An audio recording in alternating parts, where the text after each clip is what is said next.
Hello everyone, back tuning into today's video. We're going to have a look at the weather for next week to 10 days for today's video. So it could take us to around the 8th of February, and we'll also be able to extend out beyond that into the second week of February with the GFS, which runs around a couple of weeks, and the ECMWF Ensembles. Have a look at CFSV2 for the next month as well. That's going to take us well in towards the final stages of February.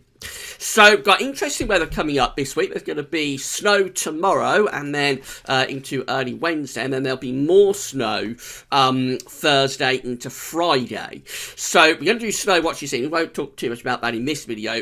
Snow watch this evening will have all of the latest developments with the snow risk coming up during the course of this week. And then looking ahead to next week, there's a lot of uncertainty about just how much of the Atlantic will bring back in next week. It does look as though it'll turn a bit milder next week, but how long that lasts, have to wait and see. And that's what we'll talk about in today's video update. So we're going to start off with the central England temperature. So this hour CET is currently looking from Hadley provisional up to yesterday, 27th of January. We're standing at 4.9, which is an anomaly of 1.1 degrees above average. It's going to tick down in the final days of the month, probably going down something like 4.3, 4.4, and then there'll be a downwards correction.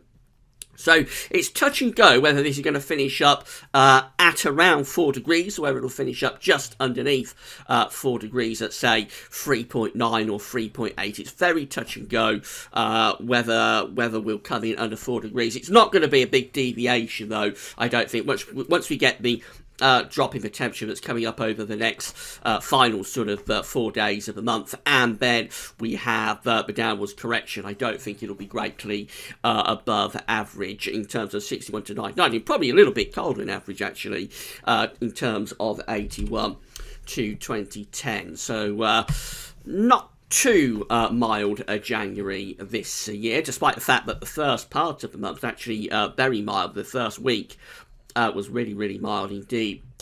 Right, these are the 500 millibar height anomaly flowcharts from the Penn State University. We've got the ECMWF on the top, and the GFS, which we'll have a good look at in a moment, is on the bottom. 500 millibars, 85 feet, is an area in the absolute high pressure, low pressure being moved around by a jet stream running above. Red extrapolates high pressure, blue extrapolates to low pressure. So we see that in 7 to 10 day time frame, as I say, this will take us to around the 8th of February. We've got above average heights sitting to our south-southwest, below average heights up to the northwest, so we're bringing the flow in off the Atlantic, something a little bit like that. So the ECM is re-establishing an Atlantic flow as we go into next week, into the 7 to 10 day time frame. It's reintroducing the winds from off the Atlantic Ocean, which would be a milder situation. We do see signs that there's large areas of above average heights sitting to our north and northeast over here, and also extending some degree over towards Greenland. But the GFS, the ECM I should say, is actually keeping things pretty flat there, or turning things pretty flat next week. So that's a westerly flow. The midnight run of the GFS, though, was rather different. These charts are based on the midnight runs of the models. And the GFS actually had a ridge of high pressure over and to the north of the country, which keeps us cold through the course of next week, with below average heights across central and southern parts of Europe. And this pulls in a cold sort of northeasterly wind, a little bit like that. So big differences between the two models this morning, between the GFS and the ECM in terms of the weather for next week. The ECM is an Atlantic driven type pattern, a westerly pattern, whereas the GFS was definitely more blocked and quite a lot colder. No real introduction, no real incursion of mild Atlantic winds with the GFS. We'll have a look at that run in a moment. These are the GFS temperature and precipitation ensembles in terms of upper air temperatures and precipitation. We're looking at Grimsby. Grimsby is our next place on the list. So the red line here is the 30-year upper air temperature average for Grimsby, and we can see that for the next week or so we're going to be colder than average temperature. The temperature ensembles are below average, certainly for the next week. Then we get loads of scatter from around the 5th, the 6th to the 7th of February. This period just here onwards, that's when we see loads of scatter. So we've got several ensemble members that are down there, several that are looking cold. We've got several, though, that are going very mild. So we talked about this in the video yesterday. As we get through towards the second week of February, there is a lot of uncertainty now about whether we're going to turn things milder or whether we'll keep the high pressure close to us and stop the mild air getting in from off the Atlantic. And again, it's a huge temperature difference that we're seeing there. So some of these ensemble members are going down here, some of them are going down to sort of minus, below minus 10 at 850 HPA. Some of them are going up towards plus 10 at 850 HPA. So big differences and a big temperature difference between the warmest and coldest ensemble members, telling us that there is a lot of uncertainty as we move towards the end of the first week of February and into the start of the second week of February. Precipitation-wise, a lot of rainfall spikes coming up over the next few days, so it is going to be unsettled, and as it's cold, there will be a risk of snow as well. As we go in towards the end of the first week into the second week of February, there is a drying trend appearing then. It is turning drier as we move in towards the second week of February. Still a little bit unsettled, but certainly drier than the period that we've got coming up. These are the snow rows for Grimsby. So this is telling us when snow is going to be likely with these spikes. So we've got two periods of snow that we're looking at. Really, we've got a period of snow through the course of tomorrow and into early Wednesday. That's our first potential snow event. And then we've got another one Thursday and into Friday just there. There are some snow spikes after that in towards the weekend, but they look a little bit reduced and it's quite a long way off. So I think it's these two that we've got to concentrate on. Again, it's tomorrow, later tomorrow afternoon, tomorrow evening, and then into the early part of Wednesday. And then again, Thursday afternoon, Thursday evening, and into Friday. That's when we've got to focus on for the chance of a snow event. And it does look as though there could be some quite significant snow with this for some parts of the country, but other places will get rain. More about that on Snow Watch tonight. Temperature anomalies from the 28th of January to the 5th of February. Colder than average for the UK, colder than average for Ireland. Many parts of Northern and Western Europe are also coming out colder than average in the week ahead. Precipitation anomalies look like that. So average to a bit above average, actually, for England and Wales. Drier than average for Scotland, so probably not going to be all that much in the way of precipitation for Scotland. These low pressures are taking sort of a southerly track, which is moving into France. That's why France has above average precipitation anomalies, but also affecting England, Wales and Ireland. So the precipitation there is closer to average, and of course with cold air engaging with these areas of low pressure, that's where the risk of snow is coming from. Right, so this was that midnight run of the GFS. Now, we know from the height anomaly flow charts, this is going to be colder than what the ECM was showing this morning. This is how things are looking on Thursday. So it's this area of low pressure just here out in the Atlantic at midnight on Thursday that we're looking to potentially bring us the chance of a snow event Thursday and into Friday. That's where the low is at midnight on Friday. It's just to the southwest of the country. So there's heavy rain in with this, but also on the northern and eastern side of this low pressure, a risk of heavy snow. The exact track of this low pressure is going to be very difficult to pin it down. The exact track of this low pressure will determine how much of a milder incursion we bring up from the south and how much cold air we keep going to the north and eastern side of that area of low pressure. By the time you get through to Saturday, that low pressure is moving off in towards sort of northern France and the Low Countries, and we're pulling back in a cold east to northeasterly wind then across the country. So there probably will be a milder incursion on Friday for some southern and southeastern parts of the country, turning snow to rain there potentially.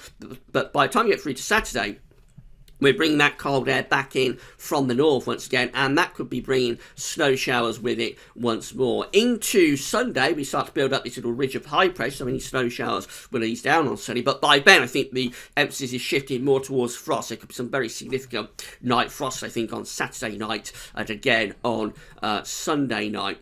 And then into next week, this is when we start to build up this ridge just over and to the west of the UK. So this area of high pressure is starting to push northwards, and it means we don't really get any incursion from the Atlantic into the UK. So underneath this high pressure, it's still cold. There's no snow because it's anticyclonic, but it's still cold and it's mainly dry. There is hard overnight frost as well. We just keep this high pressure hanging around as we get up towards day 10. That's the 7th of February. High pressure very close to us, keeping it mainly dry and cold. And then the high pressure starts to inch its way up towards Scandinavia on the 8th of February. We begin to turn those winds into the east. So there's no push of air from off the Atlantic with this midnight GFS run. It just keeps things dry, cold, snow eases off, but it's dry and cold with frost and bringing in this easterly wind. And by the 8th of February, that could be bringing in a few snow showers as well. And we just keep this high pressure very close to us, right to the very end of the GFS run. So that's keeping things cold but dry, that midnight run of the GFS in the extended range. This is the 6 o'clock run. This is the very latest one that's just updated. So again, we've got low pressure coming in on Thursday, bringing rain and snow. That low pressure starts to slide away in towards northern parts of France on Friday, pulling in these cold east to northeasterly winds. For Saturday, could bring snow showers to eastern parts of the country. That Sunday, and again, we've got this little bump of high pressure across the country, bringing risk of some very significant overnight frost and drier conditions. And then this low pressure comes in from the northwest on Monday. Now, there might be some sort of rain or snow event with that as well, because that is coming in to quite cold air. Ridge of high pressure builds back up across the country by Tuesday, the 5th of January, so that's keeping things pretty dry and cold. But then, unlike what the operational midnight GFS run was doing, the 6 o'clock run starts to establish this westerly wind, and so by day 10, which is 7th of February, we're starting to turn things rather milder. And then we go into a more unsettled extended range for a time anyway, before we get this ridge building again over the country, trying to get up towards Scandinavia. So any milder spell doesn't last all that long with the 6 o'clock GFS run, but there's a little bit more milder weather there around day 10 compared to the midnight run. That's how we finish up with the 6 o'clock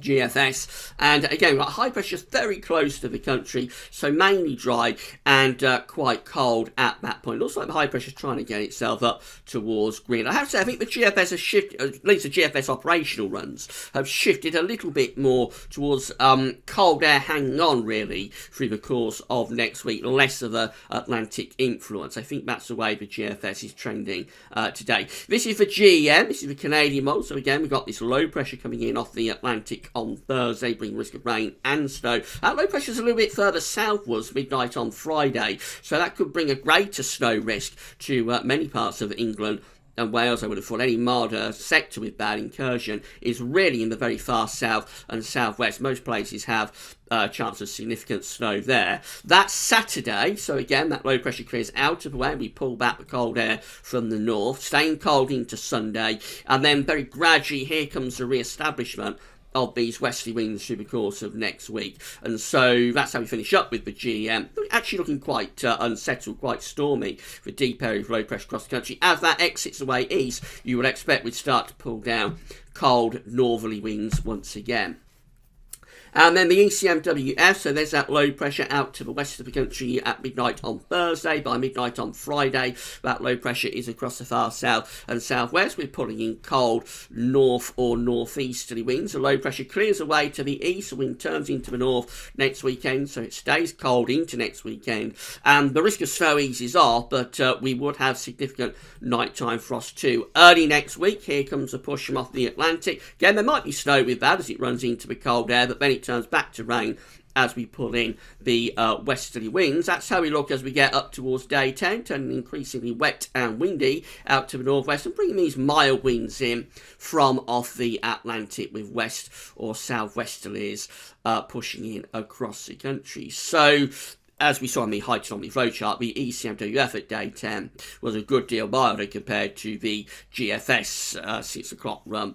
And this GFS midnight run, and the 6 o'clock GFS run is somewhere in between. So it is quite a confused picture for next week, just how quickly we'll return to these westerlies. But I do think the GFS, anyway, has shifted a little bit towards more anticyclonic and colder conditions winning out next week. These are the postage stamps from the ECM ensembles via the Icelandic Met Office. This is how the options are looking at day 10, which is the 7th of February. So we've got 24 ensemble members that have this ridge of high pressure across country. So this will kind of like be in line with what the midnight GFS run was doing, keeping this high pressure over and ridging it up to the northeast of the country. Any milder incursion generally out to the west up there, out to west of the UK. So those ensemble members, it includes a control as well. Those ones are keeping things mainly anticyclonic but cold at day 10. Then we've got another 15 that look like that. They've got a blocking, northern blocking,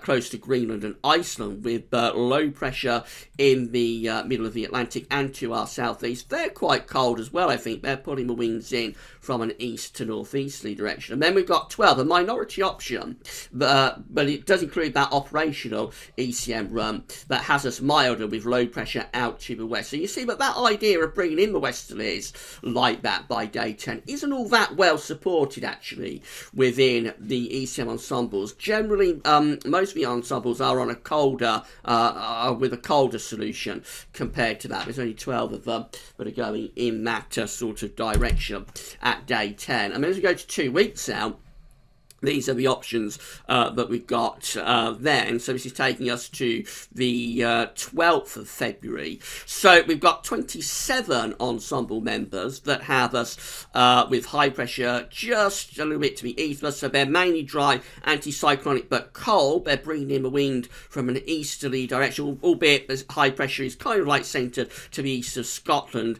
and towards Norway rather than being centred across northern Scandinavia. So it's not a Siberian east, it's not a beast from the east easterly, but they are mainly dry, cold, frosty, settled conditions with those 27. And then there's 24. So it's almost like a 50-50 split, really, between the ECM ensembles in 2 weeks that have us in a westerly flow with low pressure out to the northwest of Scotland. So a real divergence there in the ECM ensembles as we get to 2 weeks away. Almost a 50-50 split, although slightly in favour of the colder, drier option. But big split between the ECM ensembles for 2 weeks away, telling us there is a lot of uncertainty about how quickly any westerlies are likely to come back. Finally, the CFS V2 for the next month is looking like this. These are the 500 millibar heights broken down into week periods. The first week period takes us from the 28th of February to the 3rd of January, from the 28th of January to 3rd of February, I should say, with below average heights centred over